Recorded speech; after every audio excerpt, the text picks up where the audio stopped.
Hi, welcome and welcome back. ഇന്ന് നമ്മൾ ചെയ്യാൻ പോകുന്നത് കെമിക്കൽ എക്സ്ഫോളിയേഷൻ ആണ്. അതിനു മുന്നേ എന്നെ ആദ്യമായിട്ടാണ് കാണുന്നത്. ഞാൻ ലക്ഷ്മി കൃഷ്ണൻ, ഒരു skin care and health care enthusiast ആണ്. അപ്പൊ നമ്മൾ കെമിക്കൽ എക്സ്ഫോളിയേഷനെ പറ്റി നോക്കാം. അതിന്റെ കൂടെ തന്നെ എന്താണ് കെമിക്കൽ എക്സ്ഫോളിയേഷൻ എന്നും അപ്പൊ ശ്രദ്ധിക്കേണ്ട കുറച്ച് കാര്യങ്ങളെ പറ്റി ഞാൻ പറഞ്ഞുതരാം. എക്സ്ഫോളിയേഷൻ എന്ന് വെച്ചാൽ നമ്മുടെ ഡെഡ് സ്കിൻ ബോഡിയിൽ നിന്ന് റിമൂവ് ചെയ്യുന്ന പ്രോസസ്സിനെയാണ് പറയുന്നത്. അപ്പോഴത്തേക്ക് നമുക്ക് നാച്ചുറൽ ആയിട്ട് ഈ പ്രോസസ്സ് നടക്കും. അതായത് നമ്മുടെ സെല്ലിന്റെ ടേൺ ഓവർ റേറ്റ് കൂടും. അപ്പോഴത്തേക്ക് നമ്മുടെ പുറത്തുള്ള ഡെഡ് സ്കിൻ പോയിട്ട് ന്യൂ സ്കിൻ സെൽസ് വരും. പക്ഷെ നമ്മൾ ഏജ് കൂടുന്നതനുസരിച്ച് ഈ പ്രോസസ്സ് കുറഞ്ഞു വരും. അതുകൊണ്ടാണ് നമുക്ക് ഏജ് കൂടുമ്പോൾ നമ്മുടെ ഫേസിന്റെ ഗ്ലോ കുറച്ച് കുറയുന്നില്ലേ. അപ്പൊ അതാണ് റീസൺ. അപ്പൊ അതിന് വേണ്ടിയിട്ട് നമുക്ക് തന്നെ ഡെഡ് സ്കിൻ റിമൂവ് ചെയ്ത് കളയാനായിട്ട് പറ്റും. അതിനാണ് നമ്മൾ എക്സ്ഫോളിയേഷൻ നടത്തുന്നത്. ഫിസിക്കൽ എക്സ്ഫോളിയേഷൻ ഉണ്ട്, കെമിക്കൽ എക്സ്ഫോളിയേഷൻ ഉണ്ട്. ഫിസിക്കൽ എക്സ്ഫോളിയേഷനിൽ വരുന്നതാണ് നമ്മുടെ സ്ക്രബുകൾ, പിന്നെ അല്ലാതെ നമ്മൾ ബ്രഷസ് ഒക്കെ ഇല്ലേ അതൊക്കെ ചെയ്യുന്നത്. കെമിക്കൽ എക്സ്ഫോളിയേഷനിലാണ് നമ്മൾ ആസിഡ്സ് യൂസ് ചെയ്യുന്നത്. അതായത് AHA, BHA, PHA എന്നൊക്കെ പറയുന്ന ആസിഡ്സ് യൂസ് ചെയ്യുന്നത്. അപ്പൊ മെയിൻ ആയിട്ട് ഞാൻ എപ്പോഴും പ്രിഫർ ചെയ്യുന്നത് കെമിക്കൽ എക്സ്ഫോളിയേഷൻ ആണ്. പിന്നെ നല്ല ഫിസിക്കൽ എക്സ്ഫോളിയേറ്റിംഗ് സ്ക്രബ്സ് കിട്ടുകയാണെങ്കിൽ ഞാൻ യൂസ് ചെയ്യാറുണ്ട്.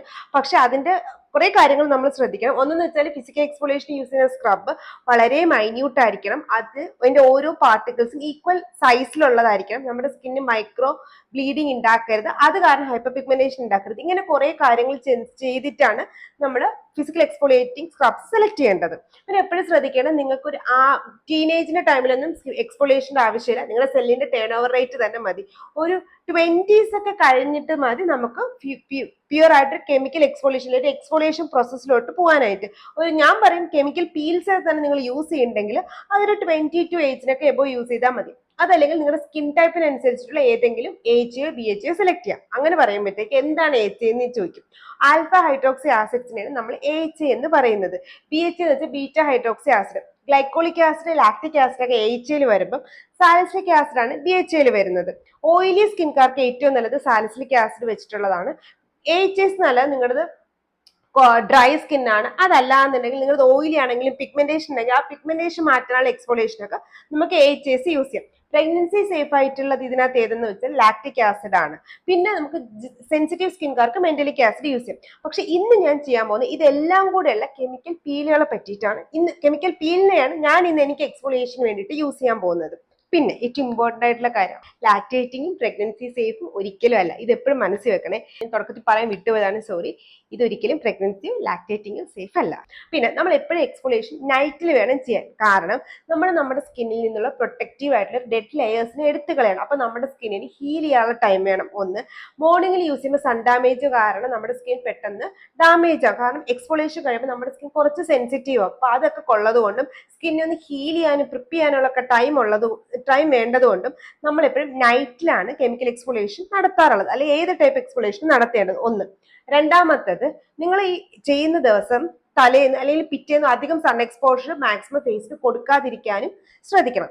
ഇനി ഫസ്റ്റ് സ്റ്റെപ്പ് ഏതാണ് ഞാൻ കെമിക്കൽ എക്സ്ഫോളിയേഷൻ ചെയ്യുന്നത് കാണിച്ചു തരാം. ഞാൻ ആദ്യമേ പറഞ്ഞ പോലെ തന്നെ എക്സ്ഫോളിയേഷൻ നമ്മൾ എപ്പോഴും നൈറ്റിലാണ് ചെയ്യുന്നത്. അതുകൊണ്ട് night time skin care routine start ചെയ്യുന്നത് ക്ലെൻസിങ് ഓയിലിൽ നിന്നാണ്. അപ്പൊ ഞാൻ ഇന്ന് എന്റെ ഫേസിൽ പ്രത്യേകിച്ച് വലുതായിട്ടൊന്നും ഇല്ല. സൺസ്ക്രീനും പിന്നെ കുറച്ച് കരിയുണ്ട്, അത്രേ ഉണ്ടാവുള്ളൂ. വേറെ ഒന്നും മേക്കപ്പോ ലിപ്സ്റ്റിക്കോ അങ്ങനെ ഒന്നും ഇല്ലാത്തതുകൊണ്ട് തന്നെ എനിക്ക് കുറച്ച് മതി cleansing oil. Just face sunscreen ഒന്ന് എന്താ പറയുക മെൽറ്റ് ഡൗൺ ചെയ്യാനായിട്ട്. ക്ലെൻസിങ് ഓയിൽ എടുക്കുമ്പോൾ എപ്പോഴും ഫേസ് ഡ്രൈ ആയിരിക്കുക. അതായത് നമ്മുടെ ഫേസിൽ വെള്ളം നനച്ചിട്ടല്ല ക്ലെൻസിങ് ഓയിൽ എടുക്കുന്നത്. നമ്മുടെ ഫേസ് എങ്ങനെയാണോ ഇരിക്കുന്നത് ആ ഫേസ് തന്നെ നമുക്ക് ക്ലെൻസ് ചെയ്യാൻ പറ്റും. പക്ഷെ എപ്പോഴും ശ്രദ്ധിക്കേണ്ട, കൈ ക്ലീൻ ആക്കി വെക്കുക, കൈ ഡ്രൈ ആയിട്ട് വെക്കുക. നിങ്ങൾക്ക് ഇനഫ് എമൗണ്ട് ആയിട്ടുള്ള ക്ലെൻസിങ് ഓയിൽ എടുക്കുക, ഫേസിൽ നന്നായിട്ട് മസാജ് ചെയ്യുക. ഐ മേക്കപ്പും ലിപ്സ്റ്റിക്കൊക്കെ ഇടുന്ന ആൾക്കാരാണെങ്കിൽ നിങ്ങൾ മസാജ് ചെയ്യുമ്പോൾ ഈ രണ്ട് ഭാഗം അവസാനം വെക്കാനായിട്ട് ശ്രദ്ധിക്കുക. ഒന്ന്. രണ്ട്, നിങ്ങൾക്ക് ക്ലെൻസിങ് ഓയിൽ പറ്റുന്നില്ല എന്നുണ്ടെങ്കിൽ നിങ്ങൾക്ക് മിസലാർ വാട്ടറിലോട്ട് പോവാം. പിന്നെ ഓയിൽ നമുക്ക് ഈ ആക്നെ പ്രോൺ സ്കിൻകാർക്ക് ചിലപ്പോൾ ക്ലെൻസിങ് ഓയിൽ പറ്റില്ല. അങ്ങനെയാണെന്നുണ്ടെങ്കിൽ നമുക്ക് നോൺ കോമഡോജനിക് ആയിട്ടുള്ള ക്ലെൻസിങ് ഓയിൽസ് ഉണ്ട്. ഋതുവിന്റെ ക്ലെൻസിങ് ഓയിൽ, ഞാനിപ്പോൾ യൂസ് ചെയ്തേക്കുന്ന ഫേസ് ഷോപ്പിന്റെ ക്ലെൻസിങ് ഓയിൽ, അതുപോലെ തന്നെ നമ്മുടെ ക്ലെയറിന്റെ ക്ലെൻസിങ് ഓയിലും ഒക്കെ ഓയിലി സ്കിൻകാർക്ക് യൂസ് ചെയ്യാൻ പറ്റുന്നത്. പിന്നെ ക്ലെൻസിങ് ബാമിലോട്ട് പോയാൽ പ്ലമ്മിലും അതുപോലെ തന്നെ ഋതുവിന്റെ ക്ലെൻസിങ് ബാംസ് നല്ല ഓപ്ഷൻ. മിസലാർ വാട്ടറിലോട്ട് പോയാൽ ബയോഡേമയുടേത്, അതുപോലെ തന്നെ നമ്മുടെ ഗാർണിയറിന്റെ മിസലാർ വാട്ടർ, മേബിലിന്റെ മിസലാർ വാട്ടർ ഒക്കെ നല്ല ഓപ്ഷൻ. ഇനി നമുക്ക് ഡബിൾ ക്ലെൻസ് ചെയ്യാം. ഫസ്റ്റ് ഞാൻ 2 പമ്പ് എടുത്തിട്ടുണ്ട് ക്ലെൻസിങ് ഓയിൽ. ഫേസ് നന്നായിട്ട് മസാജ് ചെയ്യുക.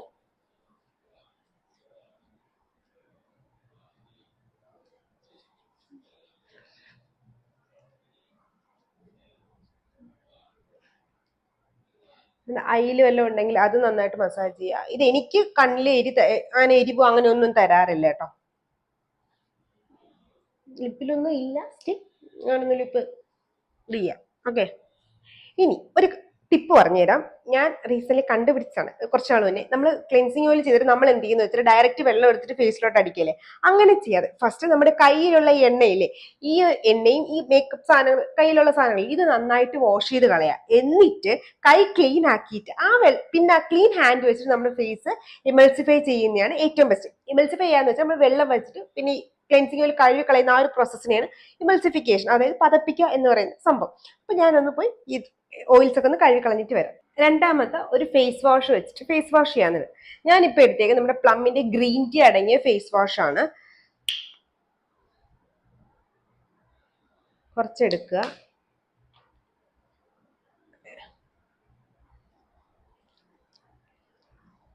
ഇത് വെച്ചിട്ട് നന്നായിട്ട് ഫേസിലൊന്ന് മസാജ് ചെയ്യാം. ഞാനിത് അങ്ങനെ ഒരുപാട് നേരം ഒന്നും വെക്കാറില്ല, ജസ്റ്റ് ഒന്ന് ഫേസ് വാഷ് ചെയ്ത് റിമൂവ് ചെയ്തെടുത്താൽ മതി. എന്ന് വെച്ചാൽ നമ്മുടെ ഓയിൽ നമ്മൾ ഡബിൾ ക്ലെൻസ് ചെയ്യാൻ വേണ്ടി മാത്രം ഒന്ന് ഫേസ് വാഷ് ചെയ്യുക, അത്രേ ഉള്ളൂ. സാലിസിലിക് ആസിഡ് വെച്ചിട്ടുള്ളത് ഓയിൽ സ്കിൻകാർക്ക് യൂസ് ചെയ്യും. ഞാൻ ബേസിക്കലി ഈ സമയത്ത് യൂസ് ചെയ്യണം, ജസ്റ്റ് ഒരു ജെൽ ക്ലെൻസർ വെച്ചിട്ട് ഫേസ് ഒന്ന് വാഷ് ചെയ്യാറാണ് പതിവ്. അപ്പൊ ഞാൻ ഫേസ് വാഷ് ചെയ്ത് ഇനി ഞാൻ ഫേസിന് എയർ ഡ്രൈ ചെയ്യാനായിട്ട് വെയിറ്റ് ചെയ്യണം. അപ്പൊ നമുക്ക് ഈ ബാക്കി കാര്യങ്ങളെ പറ്റി സംസാരിക്കാം. നമ്മൾ കെമിക്കൽ എക്സ്പോളിഷൻ ചെയ്യുമ്പോൾ വളരെ ശ്രദ്ധിച്ച് വേണം ചെയ്യേണ്ടത്. ഞാൻ ആദ്യമേ പറഞ്ഞ പോലെ തന്നെ ഇത് നമ്മുടെ സ്കിന്ന് നന്നായിട്ട് സെൻസിറ്റീവ് ആക്കും. അതുകൊണ്ട് തന്നെ നിങ്ങളൊരു 22 ഏജിനൊക്കെ എബോ ആയിട്ട് AHA BHA അടങ്ങിയ ഒരുമിച്ചുള്ള പീൽസ് യൂസ് ചെയ്താൽ മതി, ഒന്നാമത്തെ കാര്യം. രണ്ട് വരുന്ന ഡൗട്ട് എന്ന് വെച്ചാൽ കെമിക്കൽ പീൽസ് യൂസ് ചെയ്യുമ്പോൾ നമുക്ക് കൂടെ എന്തൊക്കെ യൂസ് ചെയ്യാം എന്നുള്ളതാണ്. നിങ്ങളിപ്പോൾ ഇന്ന് നൈറ്റ് കെമിക്കൽ പീൽ യൂസ് ചെയ്യാണ് എന്നുണ്ടെങ്കിൽ നിങ്ങളുടെ വിറ്റാമിൻ സി സിറമോ അതല്ലെങ്കിൽ അതിന്റെ ടോണറോ റെറ്റിനോളിന്റെ ക്രീമോ മോയ്സ്ചറൈസറോ അതല്ലെങ്കിൽ റെറ്റിനോൾ അടങ്ങിയ സിറംസ് യൂസ് ചെയ്യുന്നുണ്ടെങ്കിൽ അത്, ഗ്ലൈക്കോളിക് ആസിഡ് ടോണേഴ്സ് അല്ലെങ്കിൽ ഗ്ലൈക്കോളിക് ആസിഡ് സിറം, ഗ്ലൈക്കോളിക് ആസിഡിന്റെ ക്രീമുകൾ, salicylic acid serums, salicylic acid toners, അതല്ലെങ്കിൽ AHA BHA എന്ന് എഴുതി എന്ത് സാധനം ഉണ്ടെങ്കിലും ഇതെല്ലാം നമ്മൾ ഈ ഒരു നൈറ്റ് അല്ലെങ്കിൽ ഈ നെക്സ്റ്റ് 2 നൈറ്റ്സ് അവോയ്ഡ് ചെയ്യാനായിട്ട് ശ്രദ്ധിക്കാം. വിറ്റാമിൻ സി സിറം നമുക്ക് നെക്സ്റ്റ് ഡേ മോർണിംഗ് യൂസ് ചെയ്യുന്നതുകൊണ്ട് കുഴപ്പമില്ല. ബാക്കിയുള്ള എക്സ്ഫോളിയേഷൻ ഇൻഗ്രീഡിയൻസ് ആയിട്ടുള്ള AHA BHA salicylic acid, glycolic acid, lactic acid, mandelic acid, retinol പോലെയുള്ള സാധനങ്ങൾ ഒരു 2 നൈറ്റ് നമ്മൾ അവോയ്ഡ് ചെയ്യുന്നതാണ് ഏറ്റവും ബെസ്റ്റ്, ഒന്നാമത്തെ കാര്യം. രണ്ട്, ഇപ്പം എൻ്റെ അടുത്ത് ചോദിക്കുകയാണെങ്കിൽ നിങ്ങളൊരു 30 ഏജിനൊക്കെ ഇടയിലുള്ള ആൾക്കാരാണെങ്കിൽ നിങ്ങൾക്ക് വീക്ക്ലി വൺസ് തന്നെ കെമിക്കൽ എക്സ്പോളിയേഷൻ നടത്തണം എന്നില്ല. അതും നിങ്ങൾ സ്ട്രോങ് ആയിട്ടുള്ള ഒരു ഫോമിലാണ് യൂസ് ചെയ്യുന്നതെങ്കിൽ, ഇപ്പം ഞാൻ യൂസ് ചെയ്യാൻ പോകുന്ന ഫോമിലേക്കാണ് യൂസ് ചെയ്യുന്നതെങ്കിൽ, ബിഗിനർ ആണെങ്കിൽ ഒന്നും നിങ്ങൾക്ക് ഒരാഴ്ചയിൽ ഒരിക്കലും യൂസ് ചെയ്യേണ്ട കാര്യമില്ല, ഈവൻ അവർ അങ്ങനെയാണ് പറയുന്നതെങ്കിലും നമുക്കല്ലേ നമ്മുടെ സ്കിൻ അറിയാൻ പറ്റും. സോ നിങ്ങൾക്ക് ചെയ്യേണ്ടതെന്ന് വെച്ചാൽ 2 ആഴ്ചയിൽ ഒരിക്കൽ, അതായത് ഒരു മാസത്തിൽ 2 തവണയൊക്കെ നമുക്ക് കെമിക്കൽ എക്സ്പോളിയേഷൻ നടത്തിയാൽ മതി. ഒന്ന്, പിന്നെ ഇനിയിപ്പോൾ നമുക്ക് മാർക്കറ്റിൽ 30% കെമിക്കൽ എക്സ്പോളിയേഷൻ അവൈലബിൾ ആയിട്ടുണ്ട്, 15 ഉണ്ട്, 10 ഉണ്ട്, അങ്ങനെ കുറേ പീൽസ് ഉണ്ട്. ഇപ്പൊ എല്ലാവരും കൺഫ്യൂഷൻ ആണ് ഏത് യൂസ് ചെയ്യണം എന്നുള്ളത്. ഏറ്റവും സ്ട്രോങ് തന്നെ വാങ്ങി യൂസ് ചെയ്യാം എന്നൊരു തെറ്റിദ്ധാരണ വെക്കരുത്. ബിഗിനർ ആണ് എന്നുണ്ടെങ്കിൽ എപ്പോഴും നിങ്ങൾക്ക് സ്റ്റാർട്ട് ചെയ്യാൻ നല്ലതെന്ന് വെച്ചാൽ ഏറ്റവും ലോ കോൺസെൻട്രേഷനിലാണ്. നമ്മുടെ മിനിമലിസ്റ്റിൽ 10% ഉണ്ട്, അതുപോലെ തന്നെ നമ്മുടെ ഡെർമോകോയിലും ഒക്കെ ഉണ്ട് ബിഗിനർ ഫ്രണ്ട്ലി ആയിട്ടുള്ള കെമിക്കൽ എക്സ്പോളിയേറ്റേഴ്സ്. അപ്പൊ എൻ്റെ അടുത്ത് പേഴ്സണലി ചോദിച്ചാൽ ഞാൻ എപ്പോഴും പറയും, നിങ്ങൾ ഈ പീൽസ് സ്റ്റാർട്ട് ചെയ്യുന്നതിന് മുന്നേ തന്നെ ഒരു glycolic acid toner weekly once ഒന്ന് യൂസ് ചെയ്ത് സ്കിന്നിൽ നിന്ന് പ്രിപ്പയർ ചെയ്യുന്നത് നല്ലതാണ്. പ്രത്യേകിച്ച് നിങ്ങളുടെ നോർമൽ ഡ്രൈ സ്കിന്നൊക്കെ ആണ് എന്നുണ്ടെങ്കിൽ, ഓയിലി സ്കിൻ ആണ്, നിങ്ങൾക്ക് വീക്ക്ലി വൺസ് സാലിസിലിക് ആസിഡും കൂടെ നിങ്ങളുടെ സ്കിന്നിലോട്ട് ആഡ് ചെയ്യാനായിട്ട് പറ്റും. ഓക്കെ, അപ്പൊ ഈ കാര്യങ്ങളും എപ്പോഴും മനസ്സിൽ വെക്കാനായിട്ട് മറക്കരുത്. ഇനി അടുത്ത ശ്രദ്ധിക്കേണ്ട കാര്യം, പീലിംഗ് എന്ന് പറയുന്നത് നമ്മൾ ഡെഡ് സ്കിൻ റിമൂവ് ചെയ്യുന്നുണ്ടെങ്കിൽ വളരെ സ്ട്രോങ് ആയിട്ടുള്ള സാധനമാണ്. അപ്പൊ നിങ്ങളുടെ എക്സ്ട്രീംലി സെൻസിറ്റീവ് സ്കിൻ ആണെങ്കിൽ ചില സമയത്ത് നിങ്ങൾക്ക് ഇത് യൂസ് ചെയ്യാൻ പറ്റില്ല. സോ അതുകൊണ്ട് പാച്ച് ടെസ്റ്റിംഗ് വളരെ ഇമ്പോർട്ടൻ്റ് ആണ്. നമ്മൾ നോർമലി ചെയ്യുന്ന അല്ലാതെ വേറൊരു രീതിയിലും ചെയ്യാം. നോർമലി നമ്മൾ പാച്ച് ടെസ്റ്റ് ചെയ്യുക, അലർജി ഒന്നും ഇല്ലാന്ന് ഉറപ്പിക്കുക, ഒന്ന്. രണ്ട്, എന്ത് ചെയ്യണമെന്ന് വെച്ചാൽ നമ്മുടെ ഈ ഹെയറിന്റെ ഈ ഒരു ഭാഗത്തെ കുറച്ച് നിങ്ങൾ പീൽ എടുത്തിട്ട് ഒന്ന് അപ്ലൈ ചെയ്ത് നോക്കുക. അപ്പൊ നിങ്ങൾക്ക് ഭയങ്കരമായിട്ട് ഇറിറ്റേഷനോ ടിംഗ്ലിംഗ് എഫക്റ്റോ ഒക്കെ ഉണ്ട് എന്ന് തോന്നുന്നുണ്ടെങ്കിൽ സാധനം അങ്ങ് അവോയ്ഡ് ചെയ്യുക. സംഭവം എന്ന് വെച്ചാൽ ചിലപ്പോൾ നമുക്ക് അലർജീസ് കാണുന്നുണ്ടായില്ലെങ്കിലും നമ്മുടെ പീല് സ്ട്രോങ് ആയിട്ട് നമ്മുടെ സ്കിൻ ചിലപ്പോൾ ഇത് അഡ്ജസ്റ്റ് ചെയ്യണം എന്നില്ല, പെട്ടെന്ന് നമുക്ക് ഇറിറ്റേഷൻ വരും. അങ്ങനെയാണെങ്കിൽ കഴുകിക്കളയാം. ഈവൻ ദോ നമുക്ക് കെമിക്കൽ പീൽസ് ചെറിയ ടിംഗ്ലിംഗ് എഫക്റ്റ് തരുമെങ്കിൽ ബേണിംഗ് സെൻസേഷൻ, അതുപോലെ തന്നെ നീഡിൽസ് കുത്തി ഇറങ്ങുന്ന പോലെ നമുക്ക് സഹിക്കാൻ വയ്യാത്ത രീതിയിലോട്ടൊക്കെ അത് പോവുകയാണെന്നുണ്ടെങ്കിൽ പോയിന്റിൽ തന്നെ വാഷ് ഓഫ് ചെയ്ത് കളയാൻ ശ്രദ്ധിക്കുക. സ്കിൻ അതിനുശേഷം നന്നായിട്ട് ഹൈഡ്രേറ്റ് ചെയ്ത് വെക്കാനായിട്ട് ശ്രദ്ധിക്കുക. അങ്ങനെ ഏറ്റവും കൂടുതൽ ഹൈഡ്രേറ്റിംഗ് ഇൻഗ്രീഡിയൻസ് ഏതൊക്കെ നിങ്ങളുടെ കയ്യിലുണ്ടോ അതെല്ലാം ഫേസിൽ ഇടാനായിട്ട് ശ്രദ്ധിക്കുക. നൈറ്റ്ലി ചെയ്യുക. പിന്നെ ഈ ബ്രൈഡൽ ചെയ്യുന്ന ആൾക്കാർക്ക് എപ്പോഴും പറ്റുന്നൊരു അബദ്ധമാണ്, നിങ്ങൾക്ക് കെമിക്കൽ പീൽ ചെയ്യും ഡെഫിനറ്റ്ലി റിസൾട്ട് കിട്ടും. അതുകൊണ്ട് തന്നെ നമ്മൾ ബ്രൈഡലിന് കല്യാണത്തിന് ഒരു മാസം മുന്നേക്ക് ഈ പ്രോസസ്സ് സ്റ്റാർട്ട് ചെയ്യാൻ തുടങ്ങും. ചെയ്യരുത്. റീസൺ എന്തെന്ന് വെച്ചാൽ നമുക്ക് പറയാൻ പറ്റില്ല നമ്മുടെ സ്കിൻ എങ്ങനെ റിയാക്ട് ചെയ്യുന്നത്. ചിലപ്പോൾ നിങ്ങൾക്ക് നല്ല റിസൾട്ട് തന്നെ തരും, പക്ഷെ നമ്മൾ മാരേജിന് 1 month മുന്നേ ആണ് ചെയ്യുന്നതെങ്കിൽ ആ ഒരു റിസ്ക് ഫാക്ടർ എപ്പോഴും അവിടെ കിടക്കും. അതുകൊണ്ട് ഇത് റിസ്ക് തരും എന്നല്ല ഞാൻ പറയുന്നത്, നമ്മൾ എല്ലാ ഏരിയയും കവർ ചെയ്യണം. റിസ്ക് തരും എന്നല്ല ഞാൻ ഉദ്ദേശിക്കുന്നത് എന്തെന്ന് വെച്ചാൽ നമുക്ക് പറയാൻ പറ്റില്ല ഇത് റിസ്ക്, നിങ്ങൾക്ക് അലർജി എന്തെങ്കിലും തരുമോ, ബേണിംഗ് സെൻസേഷൻ എന്തെങ്കിലും തരും. അപ്പൊ ബ്രൈഡൽസ് ആണെങ്കിൽ 3 months മുന്നേ തന്നെ നിങ്ങൾ ഇത് സ്റ്റാർട്ട് ചെയ്യുന്നതാണ് ഏറ്റവും നല്ലത്. മാത്രമല്ല ഏറ്റവും നല്ല റിസൾട്ട് കിട്ടുന്നത് ഒരു 3 months മുന്നേക്ക് സ്റ്റാർട്ട് ചെയ്യുമ്പോഴേ നമ്മുടെ നല്ല രീതിയിൽ നമ്മുടെ ഇതൊക്കെ പോകത്തുള്ളൂ. ഇനി ഇത്രയായി ഇതിന്റെ കാര്യങ്ങൾ എങ്ങനെ യൂസ് ചെയ്യണം എന്നൊക്കെ പറയും. ഇനി നെക്സ്റ്റ് ഡേ മോർണിംഗിൽ നിങ്ങൾ ശ്രദ്ധിക്കേണ്ട കാര്യം, നിങ്ങളുടെ സൺസ്ക്രീൻ സ്കിപ്പ് ചെയ്യാനേ പാടില്ല. ഇപ്പം നിങ്ങൾ ചിലപ്പം, ഞാൻ പണ്ട് കോളേജിൽ പഠിക്കുന്ന സമയത്ത് ഞാൻ എക്സ്ഫോളിയേഷൻ നടത്തുന്നത് എപ്പോഴും ശനിയാഴ്ച വൈകിട്ടായിരിക്കും. കാരണം എനിക്ക് സൺഡേ മാത്രമേ ലീവ് ഉണ്ടായിരുന്നുള്ളൂ. നമ്മൾ കോളേജിൽ ക്ലിനിക്കൊക്കെ ഉള്ളതുകൊണ്ട് തന്നെ നമുക്ക് സൺഡേ മാത്രമേ ലീവ് ഉണ്ടായിരുന്നുള്ളൂ. സോ ഞാൻ സാറ്റർഡേ നൈറ്റ്, സെക്കൻഡ് സാറ്റർഡേ ഞങ്ങൾക്ക് ലീവ് ഒന്നും ഇല്ലായിരുന്നു. അപ്പൊ സാറ്റർഡേ നൈറ്റ് ആണ് ഞാൻ കെമിക്കൽ എക്സ്ഫോളിയേഷൻ നടത്താറുള്ളത്. അപ്പൊ സൺഡേ പുറത്തൊന്നും പോവാത്ത ആഴ്ച ഉണ്ടാവില്ല. അപ്പൊ മാത്രമല്ല ഞാൻ മന്ത്ലി 2 പ്രാവശ്യം ഡെഫിനറ്റ്ലി പുറത്ത് ഫിലിംസിനും കറങ്ങാനും ഫുഡ് കഴിക്കാനും ഒന്നും പോകില്ല എന്ന് ഉറപ്പുള്ള സൺഡേസിൽ. കാരണം കംപ്ലീറ്റ്ലി കട്ടിലിൽ തന്നെ കിടക്കുന്ന 100% ഉറപ്പുള്ള സൺഡേസിൽ സാറ്റർഡേ തലേന്ന് മാത്രമേ ഞാൻ ആ കെമിക്കൽ പീൽ അപ്ലൈ ചെയ്യാറുള്ളൂ. ഇത് ബിഗിനേഴ്സിന് ഏറ്റവും ഇമ്പോർട്ടൻ്റ് ആയിട്ടുള്ള കാര്യം. നെക്സ്റ്റ്, നിങ്ങൾ എന്തൊക്കെ പുറത്ത് പോയില്ല എന്നുണ്ടെങ്കിലും UV ഇൻഡെക്സ് 2 എത്ര താഴെയാണെന്ന് പറഞ്ഞാലും സൺസ്ക്രീൻ യൂസ് ചെയ്യുക, മാക്സിമം റീഅപ്ലൈ ചെയ്യാൻ ശ്രദ്ധിക്കുക. നെക്സ്റ്റ് ഡേ മോർണിംഗ് നിങ്ങളുടെ സ്കിൻ നിങ്ങൾക്ക് നന്നായിട്ട് ഡ്രൈ ആയിട്ട് ഫീൽ ആവും. അതുകൊണ്ട് തന്നെ മോയ്സ്ചറൈസർ ഉറപ്പായിട്ട് യൂസ് ചെയ്യുക. നന്നായിട്ട് ഡ്രൈ ആവുന്നു എന്ന് ഫീൽ ആയി നിങ്ങൾ വിറ്റാമിൻ സി ഒക്കെ അവോയ്ഡ് ചെയ്യുക. നിങ്ങൾ തലേന്ന് രാത്രി എന്തൊക്കെ ഹൈഡ്രേറ്റിംഗ് ഇൻഗ്രീഡിയൻസ് ആണ് യൂസ് ചെയ്ത് നെക്സ്റ്റ് ഡേ മോർണിംഗും അത് തന്നെ ഫോളോ അപ്പ് ചെയ്യുക. കുഴപ്പമൊന്നുമില്ല. അതാണ് കുറച്ചും കൂടെ ബെസ്റ്റ് ആയിട്ടുള്ള കാര്യം. ഓക്കെ, ഇതൊരു സിമ്പിൾ ട്രിക്ക് പറഞ്ഞുതരാം. ഞാൻ ഇപ്പൊ ഫോളോ ചെയ്യാറില്ല, പക്ഷെ വല്ലപ്പോഴൊക്കെ ഭയങ്കര ഡ്രൈ ആവുന്നുണ്ടെങ്കിൽ ഞാൻ ചില സമയങ്ങളിൽ ഷീറ്റ് മാസ്ക് കൂടി ഇതിന് ശേഷം യൂസ് ചെയ്യാറുണ്ട്. കാരണം സ്കിൻ കുറച്ചുകൂടെ ഹൈഡ്രേഷൻ കിട്ടാനായിട്ട്. വേണമെങ്കിൽ ചെയ്താൽ മതി, ചെയ്യണം ഞാൻ ഒരിക്കലും കൺഫേം ആയിട്ട് പറയത്തില്ല, ഞാൻ ചെയ്യാറില്ല ഇപ്പോൾ. പക്ഷെ ഇൻ കേസ് നിങ്ങൾക്ക് ബിഗിനർ ആണ്, ചിലപ്പോൾ നിങ്ങൾക്ക് കുറച്ച് ഡ്രൈ സ്കിൻ ആണ് എന്നിട്ട് നിങ്ങൾക്ക് വീണ്ടും സ്കിൻ ഡ്രൈനെസ് ഫീൽ ആവാം. അതുകൊണ്ടാണ് ഞാൻ ഈ ഒരു കാര്യം പറഞ്ഞത്. ഓക്കെ, ഇപ്പൊ എന്റെ ഫേസ് നന്നായിട്ട് ഡ്രൈ ആയിട്ടുണ്ട്. ഇനി നമുക്ക് കെമിക്കൽ പീൽ എങ്ങനെ ചെയ്യാൻ നോക്കാം. ഇതിനുശേഷം ഞാൻ പീൽ വെച്ചിട്ട് ബാക്കി കാര്യം പറഞ്ഞുതരാം. ഞാൻ എടുത്തേക്കുന്ന ഓർഡിനറിയുടെ AHA BHA സൊല്യൂഷൻ ആണ്. AHA 30%, BHA 2% ആണ് ഉള്ളത്. അതായത് AHA എന്ന് പറയുമ്പോൾ glycolic acid, lactic acid, mandelic acid, BHA എന്ന് പറയുമ്പോൾ സാലിസിലിക് ആസിഡ്. ഇത് വളരെ സ്ട്രോങ് ആയിട്ടുള്ള സൊല്യൂഷൻ ആയതുകൊണ്ട് ബിഗിനർ ഫ്രണ്ട്ലി ഒരിക്കലും അല്ല കേട്ടോ. പിന്നെ ഞാൻ ചെയ്യുന്നതെന്ന് വെച്ചാൽ കയ്യിൽ കുറച്ച് എടുത്തിട്ടാണ് ഞാൻ എൻ്റെ ഫേസിൽ അപ്ലൈ ചെയ്യാറ്. പിന്നെ എപ്പോഴും പറയുന്നത് ശ്രദ്ധിക്കുക, ക്ലീൻ ഡ്രൈ ആയിട്ടിരിക്കുന്ന ഫേസിൽ അപ്ലൈ ചെയ്യുക, ഒരു തിക്ക് ലെയർ. പിന്നെ നിങ്ങൾക്ക് ഇൻ കേസ് നിങ്ങളുടെ ഈ ഭാഗങ്ങളിലൊക്കെ സെൻസിറ്റീവ് ആണെങ്കിൽ വാസ്ലിനോ അല്ലെങ്കിൽ ഏതെങ്കിലും ഒരു മോയ്സ്ചറൈസറോ ഇട്ട് പ്രൊട്ടക്ട് ചെയ്തതിന് ശേഷം അവിടെ അപ്ലൈ ചെയ്യാൻ പാടുള്ളൂ. അല്ലെങ്കിൽ ചിലപ്പോൾ നമുക്ക് ഇറിറ്റേഷൻ വരും. എനിക്ക് അവിടെ വലിയ കുഴപ്പമില്ലാത്തതുകൊണ്ടാണ് ഞാൻ അത്ര ഇത് കൊടുക്കാത്തത്. പിന്നെ കഴുത്തിന്റെ ഭാഗത്ത് ഞാൻ മിനിമലിസ്റ്റിന്റെ ആയിരുന്നപ്പോൾ ഞാൻ കഴുത്തിന്റെ അടിയിൽ കൊടുക്കുമായിരുന്നു. പക്ഷെ ഇത് ഇട്ടതിന് ശേഷം ഞാൻ കഴുത്തിന്റെ അടിയിൽ കൊടുക്കാറില്ല. അപ്പൊ ഞാൻ ഫേസിൽ എല്ലായിടത്തും വെച്ചിട്ടുണ്ട്. ഇനി നമുക്കൊരു 10 minutes വെയിറ്റ് വയ്ക്കാം. 10 minutes എബോ വെക്കാൻ പാടില്ല. അപ്പൊ 10 minutes വെച്ചതിന് ശേഷം നമുക്ക് പിന്നെ അത് വാഷ് ഓഫ് ചെയ്ത് കളയാം. അത് ഇമ്പോർട്ടൻ്റ് ആയിട്ടുള്ള കാര്യം. 10 minutes കൂടുതൽ എത്ര റിസൾട്ട് കൂടുതൽ കിട്ടും എന്ന് പറഞ്ഞൊന്നും വെക്കരുത്, റിസൾട്ട് കൂടുതൽ കിട്ടാൻ പാടില്ല. പിന്നെ നമുക്ക് ഇതേ സെയിം പീൽസ് നമുക്ക് ഫേസിൽ യൂസ് ചെയ്യാം. അതുപോലെ തന്നെ ബോഡി ടാനിങ് മാറ്റാനായിട്ട് നിങ്ങൾക്ക് low concentration direct high concentration തന്നെ യൂസ് ചെയ്യാം. ഞാൻ കഴുത്തിൽ അപ്ലൈ ചെയ്യാത്തതിന്റെ റീസൺ എന്ന് വെച്ചാൽ എന്റെ കഴുത്ത് ഓൾറെഡി പറഞ്ഞില്ല, കഴുത്ത് കുറച്ച് എന്താ പറയുക, എന്റെ കഴുത്തിൽ അപ്ലൈ ചെയ്യുമ്പോൾ പ്രത്യേകിച്ച് ഓർഡിനറി അപ്ലൈ ചെയ്യുമ്പോൾ എനിക്ക് കഴുത്തിൽ കുറച്ച് ടിംഗ്ലിംഗ് എഫക്റ്റ്, കുറച്ച് അധികം ടിംഗ്ലിംഗ് എഫക്റ്റ് തരാറുണ്ടാണ്. ഞാൻ കഴുത്തിലോട്ട് പോകാറില്ല. കാരണം ഡെഫിനറ്റ്ലി ഇതിനകത്ത് 30% AHA 2% BHA ആണ്. മിനിമലിസ്റ്റ് എനിക്ക് കഴുത്തിൽ അപ്ലൈ ചെയ്യുന്നതുകൊണ്ട് കുഴപ്പമില്ല. കാരണം ഇതിനകത്ത് 25% AHA ഉള്ളൂ. അതുപോലെ തന്നെ നമ്മുടെ ഇന്ത്യൻ ബ്രാൻഡ്സ് ആയ ഡെർമക്കോയിൽ, പിൽഗ്രിമിൽ, അണ്ടർ റേറ്റിലൊക്കെ 25% ഉള്ളൂ. ഇതൊന്നും നമുക്ക് അത്ര ഇറിറ്റേഷൻ ഇല്ലാത്ത, അത്ര സ്ട്രോങ് അല്ലാത്തതാണ്. അപ്പൊ നിങ്ങൾ ബിഗിനർ ആണ്, അല്ലെങ്കിൽ ജസ്റ്റ് അടുത്ത സ്റ്റെപ്പിലോട്ട് പോകുന്ന ആൾക്കാരാണെങ്കിൽ ഓർഡിനറിയിലോട്ട് പോകാതെ ഈ ബ്രാൻഡുകളിൽ കിടന്ന് കറങ്ങുന്നതാണ് ഏറ്റവും ബെസ്റ്റ് ആയിട്ടുള്ള കാര്യം. സോ ഇത്ര ഇമ്പോർട്ടൻ്റ് ആയിട്ട് പറയാനുള്ളത്. ഈ ഇമ്പോർട്ടൻ്റ് ആയിട്ടുള്ളത് ഞാൻ ഫേസ് വാഷ് ചെയ്ത് കഴിഞ്ഞിട്ട് വന്നിട്ട് പറഞ്ഞുതരാം.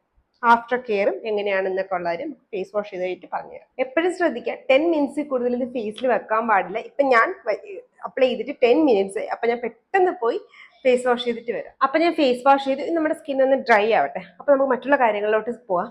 നിങ്ങൾക്ക് ഇപ്പൊ 10 മിനിറ്റ്സ് കഴിയുമ്പോൾ ഫേസ് വാഷ് ചെയ്യുമ്പോഴത്തേക്ക് എന്തെങ്കിലും ഒരു ഇറിറ്റേഷൻ ചിലപ്പോൾ ഫേസ് വാഷ് ചെയ്ത് കഴിയുമ്പോൾ തോന്നുന്നുണ്ടെങ്കിൽ നിങ്ങൾക്ക് അങ്ങനെ ഉണ്ടാവാറില്ല, ഉണ്ടെങ്കിൽ അത് അലർജിയാണ്. അപ്പൊ തന്നെ നന്നായിട്ട് ഫേസ് വാഷ് ചെയ്തിട്ട് നല്ല തിക്ക് ലെയർ മോയ്സ്ചറൈസേഴ്സ് അപ്ലൈ ചെയ്യാനായിട്ട് ശ്രദ്ധിക്കുക. ഞാൻ നേരത്തെ പറഞ്ഞ പോലെ എപ്പോഴും നമ്മൾ എക്സ്ഫോളിയേഷൻ കഴിഞ്ഞിട്ട് സ്കിന്നിന് മാക്സിമം ഹൈഡ്രേഷൻ കൊടുക്കണം. എന്തുകൊണ്ടെന്നാൽ നമ്മൾ AHA ആണ് യൂസ് ചെയ്തേക്കുന്നത്, അതായത് ആൽഫ ഹൈഡ്രോക്സി ആസിഡ്. ഇത് നമ്മുടെ ഡെഡ് സ്കിൻ റിമൂവ് ചെയ്യാനായിട്ട് ഹെൽപ്പ് ചെയ്യും എന്നും ഞാൻ നമുക്കറിയാം. അതുപോലെ തന്നെ നമ്മുടെ BHA നമ്മുടെ ഓയിൽ പ്രൊഡക്ഷൻ കൺട്രോൾ ചെയ്യാനായിട്ട് ഹെൽപ്പ് ചെയ്യും. അപ്പൊ അതുകൊണ്ട് തന്നെ ഈ ഡെഡ് സ്കിൻ റിമൂവ് ചെയ്യാനായിട്ട് ഹെൽപ്പ് ചെയ്യുന്ന AHAയും നമ്മുടെ ഓയിൽ പ്രൊഡക്ഷൻ കൺട്രോൾ ചെയ്യാൻ ഹെൽപ്പ് ചെയ്യുന്ന BHAയും ഹൈ കോൺസെൻട്രേഷൻ നമ്മൾ ഒരുമിച്ച് ഫേസിലോട്ട് കൊടുത്തുകൊണ്ട് നമ്മുടെ സ്കിൻ പെട്ടെന്ന് ഡ്രൈ ആവും. മാത്രമല്ല ഒരു ലെയർ സ്കിൻ പോയേക്കുന്നതുകൊണ്ട് തന്നെ നമ്മുടെ സ്കിന്നിന് മാക്സിമം ഹൈഡ്രേഷൻ കൊടുത്തു കഴിഞ്ഞാൽ നമ്മുടെ സ്കിൻ ബാരിനെ നമുക്ക് പ്രൊട്ടക്ട് ചെയ്യാനായിട്ട് പറ്റും. ഈ കെമിക്കൽ എക്സ്ഫോളിയേറ്റിംഗ് ഇൻഗ്രീഡിയൻസ് നമ്മൾ ഓവർ യൂസ് ചെയ്യുകയാണെന്നുണ്ടെങ്കിൽ, കാരണം ഈ സാധനത്തിന് പ്രത്യേകിച്ച് മെമ്മറി ഒന്നും ഇല്ല, നമ്മൾ കൊടുക്കുന്നവർക്ക് അതിലെ പണിയെടുക്കുന്നത്. അപ്പൊ അതിനറിയത്തില്ല നമ്മുടെ സ്കിന്നിൽ എത്ര എക്സ്ഫോളിയേഷൻ നടത്തണം, എത്ര എക്സ്ഫോളിയേഷൻ നടത്തേണ്ടതാണ്. അതുകൊണ്ട് തന്നെ നമ്മൾ അനാവശ്യമായിട്ടുള്ള രീതിയിലാണ് ഇത് ഫേസിൽ അപ്ലൈ ചെയ്യുന്നതിന് നമ്മുടെ നാച്ചുറൽ ആയിട്ടുള്ള സ്കിൻ ബാരിയർ പെട്ടെന്ന് ഡാമേജ് ആവാനുള്ള ചാൻസ് ഉണ്ട്. അതായത് ഈ 100% റിസൾട്ട് തരുന്ന പ്രൊഡക്റ്റ് നമുക്ക് 100% സ്കിൻ ഡാമേജസ് ഉണ്ടാക്കും. സോ ഇത് എപ്പോഴും യൂസ് ചെയ്യാൻ വളരെ ശ്രദ്ധിച്ചിട്ട് വേണം യൂസ് ചെയ്യാൻ. നമ്മളൊരു നോർമൽ വിറ്റാമിൻ സി ഇടുന്ന പോലെ അല്ല, ഇതിനകത്ത് ഇതൊക്കെ വെച്ചിട്ട് നമുക്ക് ബേൺ വന്നു കഴിഞ്ഞാൽ അത് പിന്നെ ഭയങ്കര പിഗ്മെന്റേഷൻ പിന്നെ മാറ്റിയെടുക്കാൻ പാടായിരിക്കും. സോ അതുകൊണ്ട് മാക്സിമം സേഫ് ആയിട്ടും ഓവർ യൂസ് ചെയ്യാതെ ഇരിക്കേണ്ടത് ഇമ്പോർട്ടന്റ് ആണ്. പിന്നെ ഇത് യൂസ് ചെയ്തിട്ട് പിറ്റേന്ന് രാവിലെ അല്ലെങ്കിൽ 2 ദിവസം കഴിഞ്ഞിട്ട് പോയിട്ട് ആരും നമ്മൾ കെമിക്കൽ നമ്മുടെ സ്ക്രബുകളിൽ സാധാ സ്ക്രബ് അത് യൂസ് ചെയ്യാൻ പാടില്ല. പിന്നെ നിങ്ങൾ ഓൾറെഡി നമ്മൾ 2% AHA ഹൈ കോൺസെൻട്രേഷൻ BHA കൊടുത്തിട്ടുണ്ട്. അതുകൊണ്ട് തന്നെ സാലിസിലിക് ആസിഡ് 2 ദിവസത്തിനുള്ളിൽ കൊടുക്കുക, യൂസ് ചെയ്യേണ്ട. ഗ്ലൈക്കോളിക് ആസിഡ് യൂസ് ചെയ്യേണ്ട. ഞാൻ ഓൾറെഡി പറഞ്ഞതാണ്, പക്ഷെ ഞാൻ എടുത്ത് പറയാൻ കാരണം ഇതിങ്ങനെ ചെയ്യുന്ന ആൾക്കാരെ കേട്ടിട്ട് എടുത്ത് ചോദിച്ചിട്ടുണ്ട്, അതുകൊണ്ടാണ് ഞാൻ എടുത്ത് പറയുന്നത്. ഈ സാധനങ്ങളൊന്നും നമുക്ക് സ്കിന്നിലോട്ട് ഇനി കുറച്ച് ദിവസത്തേക്ക് വേണ്ട. അപ്പൊ ഇനി നമുക്ക് സ്കിന്നിന് ഹൈഡ്രേറ്റ് ചെയ്യും. എന്റെ സ്കിൻ ഒന്ന് ഡ്രൈ ആയിട്ട് തുടങ്ങിയിട്ടുണ്ട്. അപ്പൊ ഞാൻ ഫസ്റ്റ് യൂസ് ചെയ്യുന്ന എന്റെ ഇപ്പോഴത്തെ കറന്റ് ഫേവറേറ്റ് ആയിട്ട് ഞാൻ യൂസ് ചെയ്യുന്ന നമ്മുടെ കോസ്റെക്സിന്റെ പെപ്റ്റൈഡ് സിറം ബൂസ്റ്റർ ആണ്. ഇത് അവർ സിറം എന്ന് പറയണമെങ്കിലും ഇതൊരു ടോണറിന്റെ എഫക്റ്റ് ആണ് തരുന്നത്. അതുകൊണ്ടാണ് ഞാൻ ഇത് തന്നെ യൂസ് ചെയ്യുന്നത്. 2 മുതൽ 3 പമ്പ് വരെ എടുക്കുക, ഫേസിൽ നന്നായിട്ട് അപ്ലൈ ചെയ്യുക.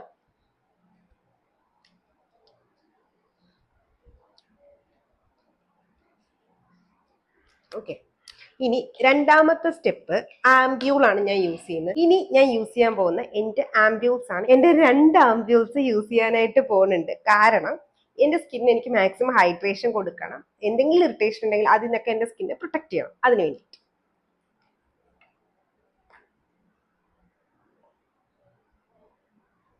ഇത് എന്റെ സിൻഡെല്ലയുടെ 100% ഉള്ള ആംബ്യൂൾ ആണ്.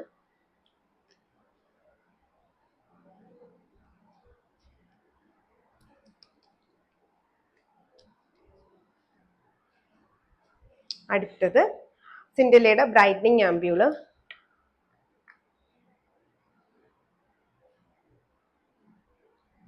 ഇതിനകത്തെല്ലാം സ്കിൻ ഹൈഡ്രേറ്റിംഗ് ഇൻഗ്രീഡിയൻസ് ഉള്ളത് കൊണ്ടാണ് ഞാൻ ഈ 2 ആംബ്യൂളും സ്കിന്നിൽ കൊടുക്കുന്നത്.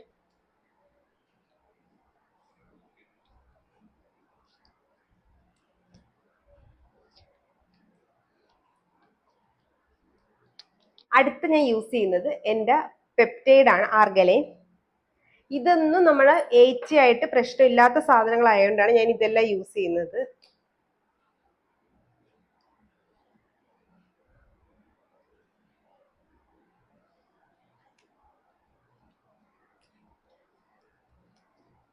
കെമിക്കൽ പിൽസിനൂടെ യൂസ് ചെയ്യാൻ സേഫ് ആയിട്ടുള്ളതും സ്കിന്ന് മാക്സിമം ഹൈഡ്രേഷൻ അല്ല, ഇത് കൊളാജൻ ബൂസ്റ്റ് ചെയ്യാനാണ്. പക്ഷെ എന്നാൽ ലെയർ ചെയ്യുമ്പോൾ നമുക്ക് കുറച്ചുകൂടി സ്കിൻ ഹൈഡ്രേഷൻ കിട്ടില്ല. ഹൈഡ്രേറ്റിംഗ് ഇൻഗ്രീഡിയൻസ് ഡെഫിനറ്റ്ലി ഇതിനകത്തുണ്ടല്ലോ, അതുകൊണ്ടാണ് ഞാൻ ഇത് യൂസ് ചെയ്യുന്നത്. പിന്നെ ഇന്ന് മിനിമലിസ്റ്റിന്റെ മൾട്ടിപെപ്റ്റൈഡ് യൂസ് ചെയ്യാറില്ല, അതിന് പകരം ഞാൻ ഒന്നും യൂസ് ചെയ്യാറില്ല. അടുത്ത യൂസ് ചെയ്യുന്നതെന്ന് വെച്ചാൽ നമ്മുടെ സ്പോട്ട് കറക്റ്റിംഗ് ക്രീം ആക്സസ് വൈഡ.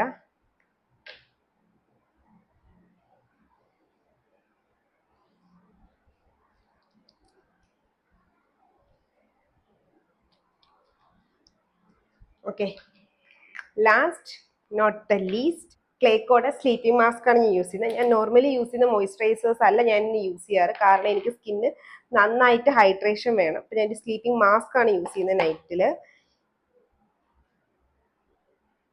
സ്പാച്ചിൽ എടുത്തിട്ടാണ് ഞാൻ എടുക്കുന്നത്.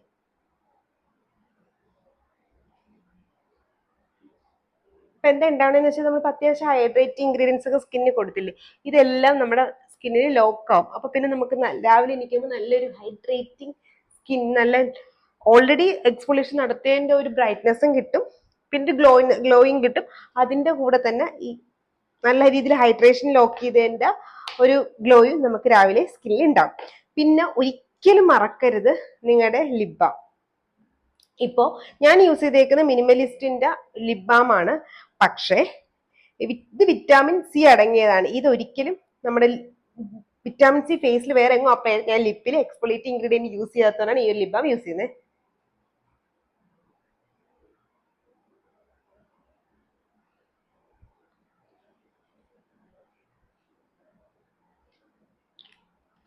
സോ ഇങ്ങനെയാണ് ഞാൻ കെമിക്കൽ എക്സ്ഫോളിയേഷൻ ചെയ്യുന്നത്. എങ്ങനെ ചെയ്യണം എന്നുള്ളതിന്റെ ഡീറ്റെയിൽ ആയിട്ട് മനസ്സിലായെന്ന് വിചാരിക്കുന്നു. ചെയ്യുമ്പോൾ ശ്രദ്ധിക്കേണ്ട കാര്യങ്ങളും മനസ്സിലായെന്ന് ഞാൻ വിചാരിക്കുന്നു. ഇനി നിങ്ങൾ ചെയ്യുമ്പോൾ ഈ കാര്യങ്ങളെല്ലാം മനസ്സിൽ വെച്ചിട്ട് വേണം ചെയ്യാനായിട്ട്. സോ ഇതായിരുന്നു എൻ്റെ കെമിക്കൽ എക്സ്ഫോളിയേഷൻ റൊട്ടീൻ. നിങ്ങൾക്ക് ഇഷ്ടപ്പെട്ടു എന്ന് വിചാരിക്കുന്നു. എൻ്റെ റൊട്ടീൻ നിങ്ങൾക്ക് ഇഷ്ടപ്പെട്ടിട്ട് കാര്യമില്ല. നിങ്ങൾ ചെയ്യുമ്പോൾ നിങ്ങളുടെ സ്കിൻ ടൈപ്പ് അനുസരിച്ചിട്ടുള്ള പ്രൊഡക്ട്സ് സെലക്ട് ചെയ്യാൻ ശ്രദ്ധിക്കുക. അതനുസരിച്ചിട്ടുള്ള വീഡിയോസ് നമ്മൾ ഓൾറെഡി ചെയ്തിട്ടുണ്ട്, ലൈക്ക് ആടി കൊടുക്കുക. അപ്പൊ അതനുസരിച്ച്, പക്ഷേ ഇൻഗ്രീഡിയൻസ് ഏതൊക്കെ അവോയ്ഡ് ചെയ്യണം എന്നുള്ളത് ഇതിനകത്ത് പറഞ്ഞതും കൂടെ മനസ്സിൽ വെച്ചിട്ട് വേണം നമ്മളെപ്പോഴും സ്കിൻ കെയർ ചെയ്യാൻ. പ്രോപ്പറായിട്ട് ചെയ്താൽ നിങ്ങൾക്കും ഒക്കെ നല്ല സ്കിൻ റിസൾട്ട് കിട്ടും. അപ്പൊ ഒന്ന് ട്രൈ ചെയ്ത് വെക്കാൻ മറക്കണ്ട. കെമിക്കൽ എക്സ്ഫോളിയേഷൻ 20 ഏജിന് എബോവ് ആയിട്ടുള്ള ആൾക്കാര്. അപ്പൊ വീഡിയോ ഇഷ്ടപ്പെട്ടാൽ ലൈക്ക് ചെയ്യുക, ഇഷ്ടപ്പെട്ടില്ലെങ്കിൽ ഡിസ്ലൈക്ക് ചെയ്യുക. കാര്യം എന്താണെന്ന് കമന്റ് ബോക്സിൽ പറയാൻ മറക്കണ്ട. ഇപ്പൊ എന്തെങ്കിലും ഡൗട്ട്സിലെ കമന്റ് ബോക്സിൽ ചോദിക്കാൻ നമുക്ക് ട്യൂസ്ഡേ Q&A ലോങ്ങിലോ ഷോർട്ടിലോ തീർക്കാവുന്നതാണ്. ഇതുപോലത്തെ skin care and hair care video ആയിട്ടല്ലേ ട്യൂസ്ഡേ, തേഴ്സ്ഡേ, സൺഡേസിലും വരുന്നത്. It's Lakshmi signing off.